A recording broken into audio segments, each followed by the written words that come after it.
Good morning students, कैसे हैं आप सब। उम्मीद करता हूँ आप सब लोग ठीक होंगे। चलिए आज हम नया टॉपिक रिवाइज करते हैं, रेस्ट एंड मोशन। ठीक है, मोशन वाला टॉपिक रिवाइज करेंगे हम।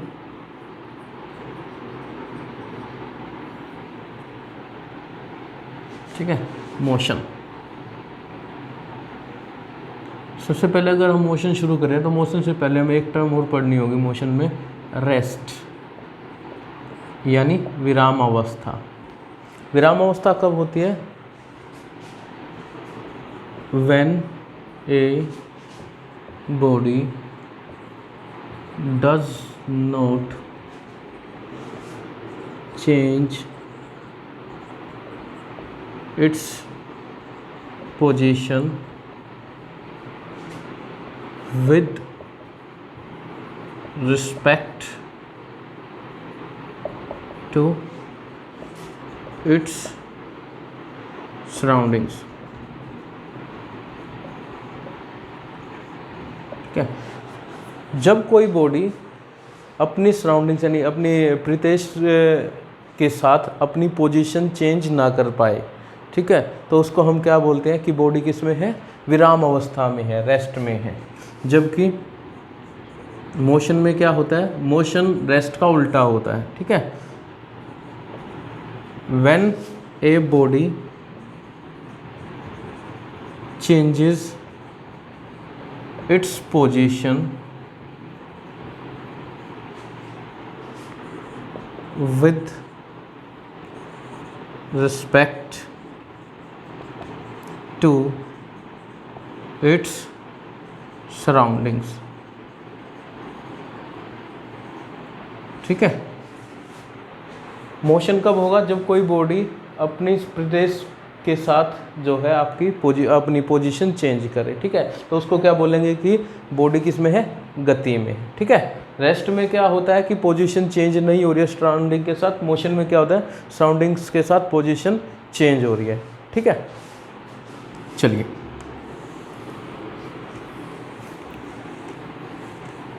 इसके बाद होता है डिस्टेंस और डिस्प्लेसमेंट। डिस्टेंस, दूसरा होता है displacement.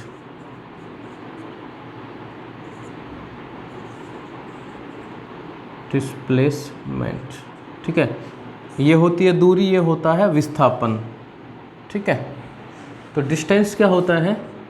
The actual path covered by a body. ठीक है, यानी किसी बॉडी द्वारा वास्तविक तय किया गया रास्ता, वास्तविक रास्ता जो उसके द्वारा चला गया है, उसको हम क्या बोलेंगे? दूरी। जबकि डिस्प्लेसमेंट क्या होता है?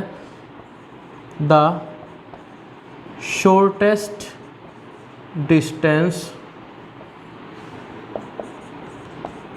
Travelled by a body. Sorry, shortest path लिखेंगे, डिस्टेंस नहीं, path. The shortest path travelled by a body. ठीक है, किसी बॉडी द्वारा छोटे से छोटा तय किया गया जो रास्ता है उसको हम क्या बोलते हैं? विस्थापन बोलते हैं। एक एग्जांपल करेंगे, अभी एग्जांपल देखना। ठीक है, तो डिस्टेंस क्या था? Actual path covered by a body. Displacement क्या है? Shortest path travelled by a body. ठीक है, चलिए देखिए, मानिए कोई एक पॉइंट है, एक ये पॉइंट है, एक ये पॉइंट है। ठीक है, मेरे को इस पॉइंट से इस पॉइंट की दूरी कितनी दी गई है? 50 मीटर्स दी गई है मान लीजिए। ठीक है, और इस पॉइंट से इस पॉइंट की दूरी कितनी दी गई है? 50 मीटर्स दी गई है। इस पॉइंट से इस पॉइंट की दूरी भी 50 मीटर्स मान लेते हैं। ठीक है, अगर मैं ए पॉइंट, ये बी पॉइंट और ये सी पॉइंट, मेरे को ए पॉइंट से सी पॉइंट की तरफ जाना है। ठीक है, मेरे को ए पॉइंट से सी पॉइंट की तरफ जाना है। अगर ये मान लेते हैं कि ये यहाँ से रास्ता ख़राब है, टूटा फूटा है, तो मैं यहाँ से ट्रैवल ना करके मैं यहाँ से जा रहा हूँ, ये इधर, तो मैंने डिस्टेंस कितना चला भाई? 50 मीटर यहाँ तक, 50 मीटर वहाँ तक। तो डिस्टेंस कितना ट्रैवल हुआ? डिस्टेंस A to C कितना हुआ? 100 मीटर। जबकि वास्तविक दूरी कितनी तय की गई, ए पॉइंट और सी पॉइंट के बीच में छोटे से छोटा रास्ता है ना ये, वास्तविक दूरी तो हमने 100 मीटर तय की गई, लेकिन छोटे से छोटा रास्ता कितना तय हुआ भाई, डिस्टेंस कितना इनके बीच का 50 मीटर। तो डिस्प्लेसमेंट कितनी हुई,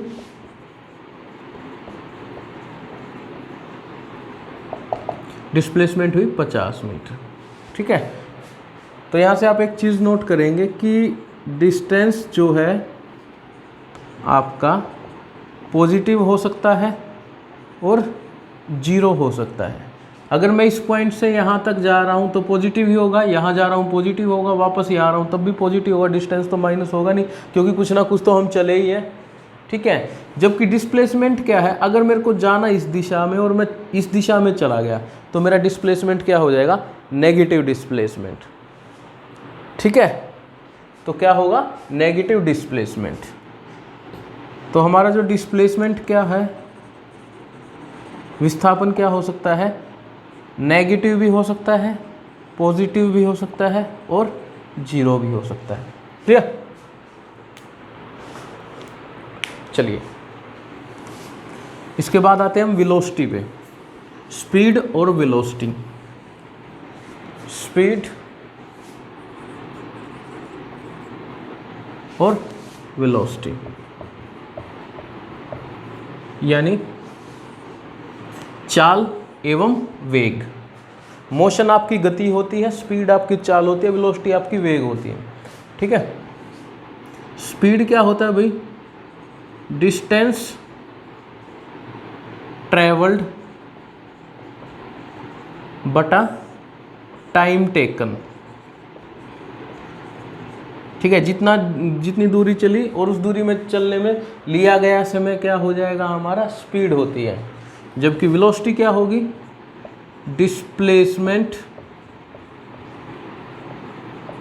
बटे टाइम। जितना विस्थापन हुआ और विस्थापन होने में जितना समय लगा। ठीक है, यूनिट दोनों की सेम होगी। जो आपका यानी डिस्टेंस को हम मान लेते हैं, ऐसे ही लिख लेते हैं, डिस्टेंस बटे टाइम। डिस्प्लेसमेंट हो जाएगा डिस्प्लेसमेंट बटे टाइम का टी। तो इसकी यूनिट क्या हो जाएगी, डिस्टेंस की यूनिट क्या होती है भाई, मीटर, ऐसा यूनिट बता रहा हूँ मैं, और टाइम की क्या होती है, सेकंड। तो जो स्पीड की यूनिट क्या होगी, मीटर पर सेकंड। तो डिस्प्लेसमेंट भी क्या है, एक तरह का डिस्टेंस ही होता है, तो उसकी यूनिट क्या हो जाएगी, मीटर, और टाइम की क्या हो जाएगी, सेकंड। तो मीटर पर सेकंड। ठीक है, डिस्टेंस और डिस्प्लेसमेंट, उसमें स्पीड और वेलोसिटी आपने कवर कर लिया। ठीक है, चलिए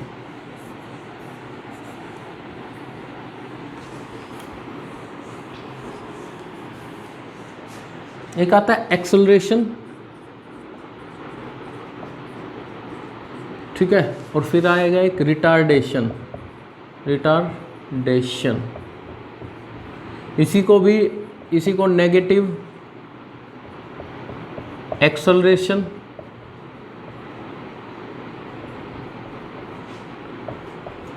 और इसी को ही हम जो है डी एक्सेलरेशन भी बोलते हैं। तीन नाम है इसके, retardation, negative acceleration, D acceleration. इसको बोलते हैं भाई त्वरण। ठीक है, अधतः व र और अण। ठीक है, और ये होता है आपका मंदन।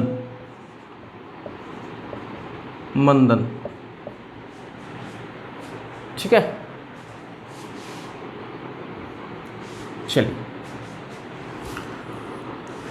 एक्सेलरेशन क्या होता है भाई, जैसे हमने डिस्टेंस का पढ़ा था, रेट ऑफ चेंज ऑफ जैसे स्पीड हमने पढ़ा था, rate of change of distance with respect to time.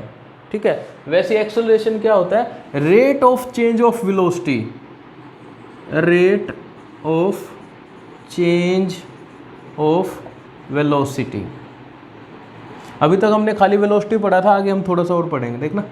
Rate of change of velocity with respect to time. ठीक है, समय के साथ वेग की दर में वेग की दर में जो बदलाव आता है उसको हम क्या बोलते हैं, त्वरण बोलते हैं। ठीक है, तो यहाँ से हम दो चीज़ें पकड़ेंगे, एक होता है हमारा इनिशियल वेलोसिटी, आरंभिक वेग, जिसको हम डिनोट करते हैं छोटे u से। ठीक है, एक हो जाएगी फाइनल वेलोसिटी, इसको हम डिनोट करते हैं छोटे v से। ठीक है, और एक्सेलरेशन को हम डिनोट करते हैं a से, रिटार्डेशन को डिनोट करते हैं -a से। ठीक है, तो अब हमारा यहाँ से क्या बना भाई, देखो रेट ऑफ चेंज कब आएगा, दर में बदलाव कब आएगा, जब हम फाइनल में से इनिशियल माइनस कर देंगे। ठीक है, बदलाव कब आएगा, वेलोसिटी में, वेग में बदलाव कब आएगा भाई, किसी चीज़ में बदलाव लाने के लिए क्या करते हैं, माइनस करते हैं ना। जैसे मान लो किसी की सैलरी 10,000 है, 2 साल बाद उसकी सैलरी जो है 20,000 होगी या 30,000 रुपये होगी, तो अगर हमें उसकी सैलरी में बदलाव लाना है तो क्या करना पड़ेगा, जो 2 साल बाद की सैलरी है यानी 20,000, ठीक है, और आज की सैलरी जो 10,000, तो 20,000 में से 10,000 माइनस करेंगे, वही तो बदलाव आया ना। तो वेलोसिटी में बदलाव कैसे आएगा, फाइनल माइनस इनिशियल, यानी एक्सेलरेशन क्या बोलता है, final velocity minus initial velocity बटे टाइम।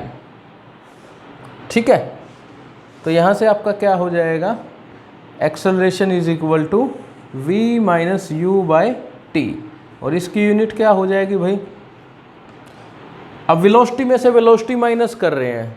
ठीक है, तो आंसर क्या आएगा, वेलोसिटी आएगा ना, 20,000 में से 10,000 माइनस कर रहे हैं तो 10,000 रुपये, 20,000 रुपये में से 10,000 रुपये माइनस कर रहे हैं तो 10,000 रुपये ही बचेगा। ठीक है, तो वेलोसिटी में से वेलोसिटी माइनस किया तो वेलोसिटी आई जो भी आया। ठीक है, और वेलोसिटी की यूनिट हमने क्या पढ़ी थी, मीटर पर सेकंड, और टाइम की यूनिट, इसमें टाइम की यूनिट भी सेकंड है तो इसके साथ फिर सेकंड मल्टीप्लाई होगा, तो जो एक्सेलरेशन की यूनिट क्या होगी, मीटर पर सेकंड स्क्वायर। ठीक है, कई बार क्या होगा, जो आपकी फाइनल वेलोसिटी है वो आपकी कम होगी, इनिशियल वेलोसिटी ज़्यादा होगी। कैसे, जब आप कोई बॉल थ्रो करते हैं, ठीक है, आप बॉल को थ्रो कर रहे हो, तो मान लो मैंने बॉल यहाँ से थ्रो की, बॉल यहाँ पे जाके गिरी है। ठीक है, इस पॉइंट से और इस पॉइंट तक मैं अगर देखता हूँ तो बॉल की वेलोसिटी यहाँ पे ज़्यादा थी भाई और यहाँ पे कम थी, तो इनिशियल वेलोसिटी जो है हमारी ज़्यादा थी, फाइनल कम थी। अगर इनिशियल वेलोसिटी ज़्यादा हो जाएगी और फाइनल वेलोसिटी कम हो जाएगी तो हमारा एक्सेलरेशन कैसा आ जाएगा, माइनस आ जाएगा, और इसी चीज़ को क्या बोलते हैं, रिटार्डेशन, नेगेटिव एक्सेलरेशन या डी एक्सेलरेशन। इनमें से तीनों में से कोई भी एक चीज़ आप देख लेना। ठीक है, अब आप खुद देखो, मंदन, मंदा का मतलब क्या होता है, मंदी सुना होगा आपने वर्ड, मंद का मतलब होता है स्लो होना। ठीक है, तो यहाँ से देखो ना, इस पॉइंट से इस पॉइंट तक वो क्या हो रही है, स्लो हो रही है। ठीक है, जबकि मैं इनिशियल वेलोसिटी अगर मैं यहाँ से यहाँ तक निकालूँ, यहाँ पे इनिशियल वेलोसिटी 0 थी, फाइनल वेलोसिटी यहाँ पे कुछ ना कुछ रही होगी, है ना, फाइनल वेलोसिटी यहाँ से यहाँ तक कुछ रही होगी, तो यहाँ पे इनिशियल वेलोसिटी 0, फाइनल कुछ ना कुछ रही होगी। लेकिन जब हम यहाँ से दूसरा केस लेते हैं, इनिशियल वेलोसिटी कुछ ना कुछ रही होगी और फाइनल क्या हो गई, 0 हो गई। ठीक है, क्लियर। चलिए नेक्स्ट पॉइंट पे आते हैं, लॉज ऑफ मोशन।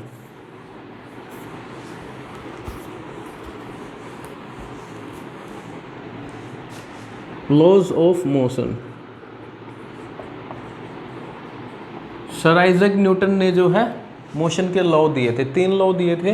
पहला लॉ जो है, पहला सिद्धांत जो है गति के सिद्धांत, पहला सिद्धांत क्या है भाई, इसको हम यहाँ पे लिख लो, first law of motion.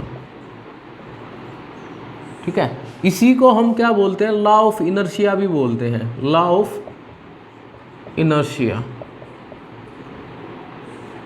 Hindi में इसको बोलते हैं भाई जड़त्व का नियम। ठीक है, जड़त्व का नियम। इनर्शिया क्या होता है, पहले जड़त्व समझो, इनर्शिया क्या होता है,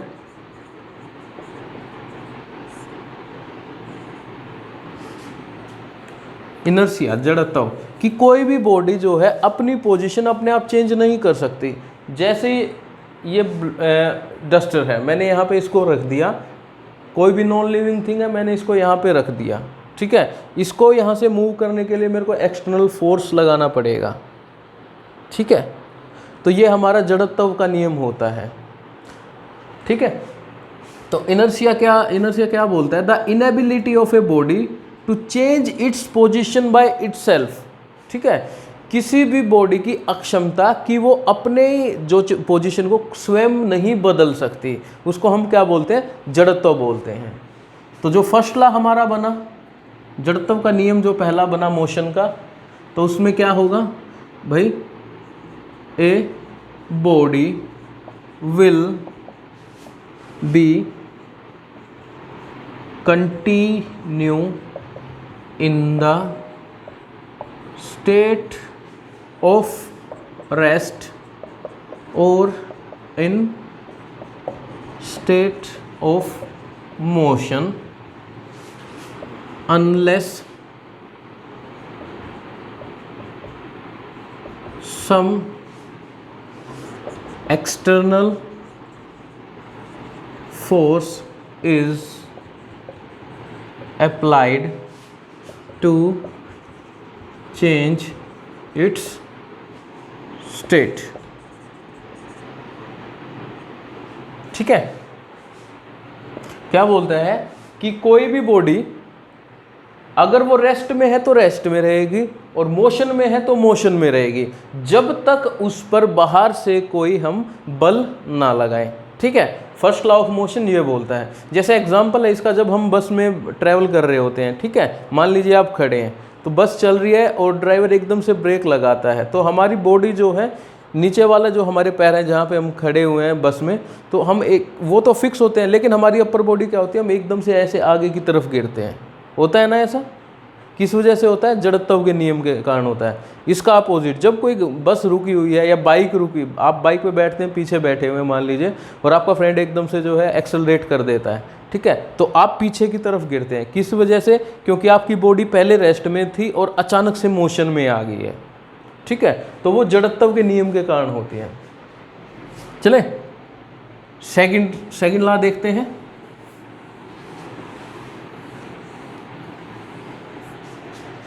second law of motion,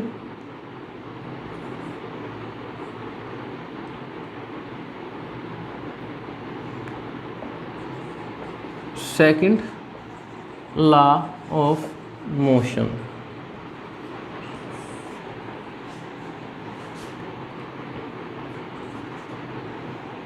the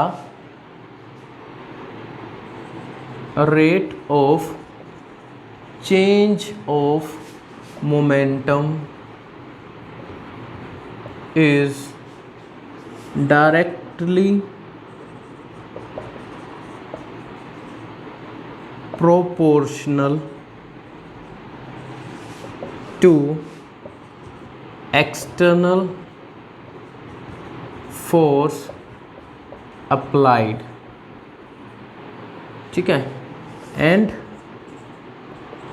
in its direction of magnitude।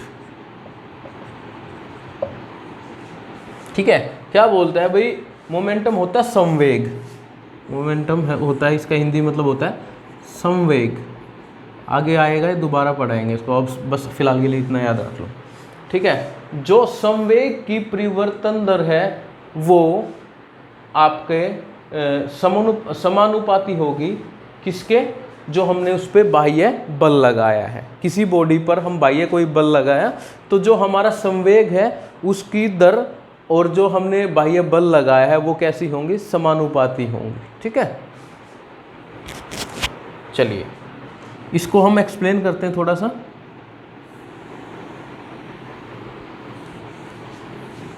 भाई संवेग क्या होता है, संवेग को हम P से डिनोट करते हैं। ठीक है, और P किसके बराबर होता है, मास इनटू वेलोसिटी के।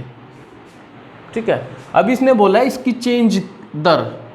ठीक है, मास तो किसी बॉडी का नहीं चेंज होगा, बदलाव किस में आएगा, वेलोसिटी में। ठीक है, तो ये बोल रहा है जो फोर्स है, एक्सटर्नल फोर्स है, वो डायरेक्टली प्रोपोर्शनल है किसके, rate of change of momentum. ठीक है, मोमेंटम के रेट ऑफ चेंज में, तो रेट की चेंज किस में आएगा, वेलोसिटी में आएगा। तो क्या हो जाएगा, mv1 यानी initial velocity minus final velocity mv2 by इसको आप ये लिखो M V minus M U final initial by time, ठीक है। डायरेक्टली प्रोपोर्शनल है, प्रोपोर्शनैलिटी हटाएंगे तो इक्वल आ जाएगा भाई। अब यहाँ से आप क्या देखोगे, F is equal to M common ले लो v minus U by T. अभी अभी हमने पढ़ा था कि एक्सेलरेशन जो होता है त्वरण क्या होता है, initial velocity minus final velocity बटे टाइम। तो v minus you by t आ गया, ये किसके बराबर भी, ये तो a के बराबर है। तो यहाँ से हमारा क्या आ जाएगा, यहाँ के बाद मैं यहाँ पे लिख रहा हूँ भाई, F is equal to mass into acceleration, ठीक है। F is equal to M में, ठीक है भाई। चलिए थर्ड लॉ पे आते हैं। ये मैंने आपको पहले अच्छे से एक्सप्लेन कर रखे हैं, इसलिए मैं थोड़ा शॉर्ट में पढ़ा रहा हूँ, ठीक है, शॉर्टकट ले रहा हूँ। चलिए थर्ड पॉइंट है थर्ड लॉ ऑफ मोशन, सबसे इजी, इसको हम एक्शन रिएक्शन भी बोलते हैं भाई। क्या बोलते हैं, to every action there is an equal and opposite reaction, ठीक है। जब बोल रहा है जब भी हम कोई एक्शन करते हैं तो उसके जवाब में एक अपोजिट और उसी के बराबर का रिएक्शन होता है। जैसे हम कोई भी बॉल लेते हैं, दीवार पे मारते हैं तो बॉल वापस से हमारी तरफ आती है, उसी गति से आती है। और माइनस क्यों हुआ, क्योंकि दिशा चेंज हो गई है, ठीक है। क्यों हुआ, क्योंकि दिशा चेंज हो गई है, ठीक है। तो भाई यहाँ पे जो है हमारा मोशन वाला जो मेन टॉपिक है वो कवर हो गया है। इसके बाद एक छोटी सी वीडियो में आपकी इक्वेशन ऑफ मोशन में करवा दूंगा, ठीक है। तो यहाँ तक इसको रिवाइज करो और न्यूमेरिकल खुद करते रहना। कोई प्रॉब्लम आए तो मेरे पास व्हाट्सएप कर देना, मैं न्यूमेरिकल वो जो है सोल्व करवा दूँ। और देखो अब इतना टाइम तो बचा नहीं कि सारे न्यूमेरिकल मैं जो है आपको करवाऊँ, तो इतना तो अभी प्रैक्टिकल ये पॉसिबल है नहीं है, प्रैक्टिकली पॉसिबल नहीं है इतना कि मैं आपको सारे न्यूमेरिकल करवा दूं। तो अगर कोई स्पेसिफिक न्यूमेरिकल में प्रॉब्लम आ रही है तो आप मेरे पास व्हाट्सएप कर सकते हैं, ठीक है। चलिए थैंक यू।